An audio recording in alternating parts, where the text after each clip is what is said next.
माननीय अशोक चव्हाण साहेब यांचं मनापासून स्वागत करतो। त्यांनी आमच्या मित्रपक्षामध्ये प्रवेश केलेला आहे। खरं म्हणजे शिवसैनिक म्हणून काम करताना गेली 35 वर्ष अनेकदा नांदेड जिल्ह्यामध्ये त्यांच्याबरोबर संघर्ष करण्याचा वेळ आला। अनेक निवडणुका नगरपालिकेपासनं तर लोकसभा, विधानसभा अनेक ठिकाणी एकमेकांच्या विरोधामध्ये राजकीय भूमिका होत्या।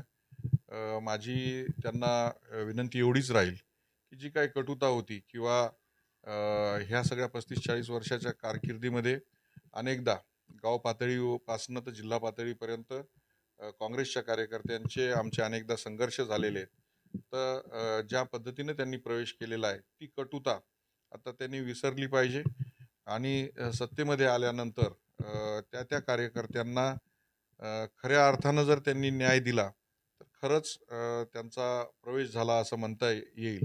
केवळ वैयक्तिक फायद्यासाठी किंवा वैयक्तिक राजकीय लाभासाठी प्रवेश करणारे अनेक लोक आहेत, परंतु हे होत असताना त्याचा खऱ्या अर्थानं फायदा हा गाव पातळीवरील कार्यकर्त्यांना, राजकीय नेत्यांना हा झाला पाहिजे। तर खऱ्या अर्थानं हा प्रवेश झाला असं म्हणता येईल।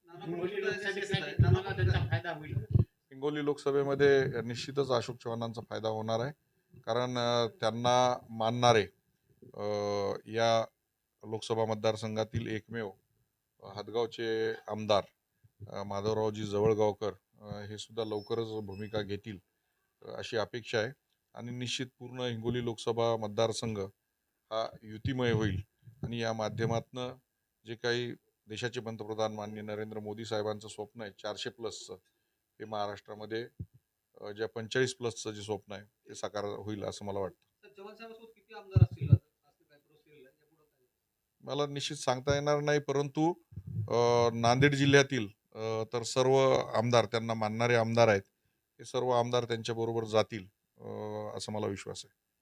ते पुढं शहाणपणे चालत नाही आणि जेव्हा एखादा हायकमांड किंवा वरिष्ठ निर्णय घेतात तर त्या निर्णयाला आम्हाला बांधील राहावं लागतं।